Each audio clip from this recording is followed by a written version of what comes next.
Hello and welcome to another update video about Ethereum. So Ethereum did break out yesterday above this 1992 level that we talked about. 1992 was this previous swing high here that was made on Friday. That was the idea, that we need to get above that level to have further confirmation that we break out further and move towards that $2,200, $2,300 level that we talked about in this fifth wave. It's currently following that idea, and it also turned around in our trend reversal area within our support area there. However, I need to see more. I've added a micro count. I mean, that is subject to change. I expect that to change because whenever we deal with ABC structures, it's difficult. I mean, this is, as far as I can see, not a 1-2 setup down there, because the movements to the upside were 3-wave structures, and the move sideways seems like a B-wave triangle. So I have to count this as an ABC structure that leaves the door open still for lower prices. That's why I added a stop loss to my order that I entered below the last swing low. So if that B-wave is taken out, yeah, I don't know, it might break down, or it might, well, not break down, but it might just test the lower support line again. You know, at least I didn't want to get a winning trade into a losing trade. We also have this descending price channel here, so it really needs to break out above that. I highlighted to you yesterday that a move above 1992 will probably mean that the price is going to test the upper boundary line of the trend channel, which it basically, it's nearly there. Nearly there. It's just $10 missing or so.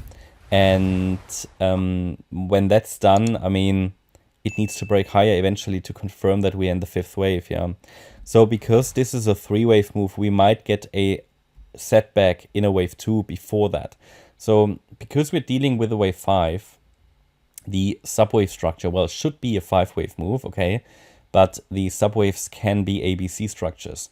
So because I see in the subdivisions a wave 1, sorry, an A wave and a B wave, and now the possible C wave, I have added this as an ending diagonal to the chart. It might still change. It might turn into an impulse somehow, even though it would need then 5 waves first. And, you know, it's a bit complicated. Don't want to make it too complicated for you. What I want is essentially that it now stays above this B wave low that we talked about already yesterday at 1945. And then essentially it has a good chance to move higher in this in this fifth wave to the upside. So what is a target for wave 5?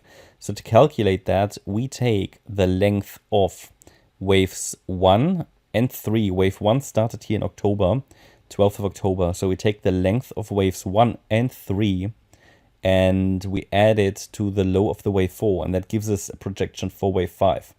So the earliest, or the, let's say the minimum, would be the 38.2 extension level. That's here at 2145. However, this is very, very close to the wave 3 high.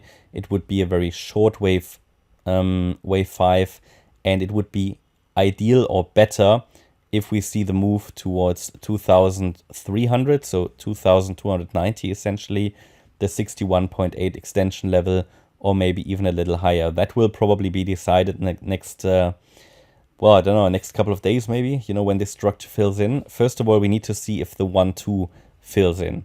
Okay, I'm talking about this 1-2 setup here that ideally fills in wave 1 and 3 waves, then the wave 2 afterwards, yeah, and then we should get the wave 3 and 3 waves as well. Once we have the 1-2 setup complete and we see that the next pullback is corrective, then we can determine also the next targets for higher prices. It's going to be the next pullback that will tell us, let's say, the truth, because if that move down is impulsive, we're likely going to see another low here in the orange box. Wouldn't be a problem necessarily, but it would be the most straightforward way for now to get that breakout to the upside. So essentially we need to see that if we see any pullback now, any deep pullback in whatever ETH is doing to maintain upside momentum. Yes, I highlighted to you that B wave low there. We need to stay above here, yeah, 1945, but also actually you need to pay attention to the 78.6 retracement level, and that is at 1938, so it's very close.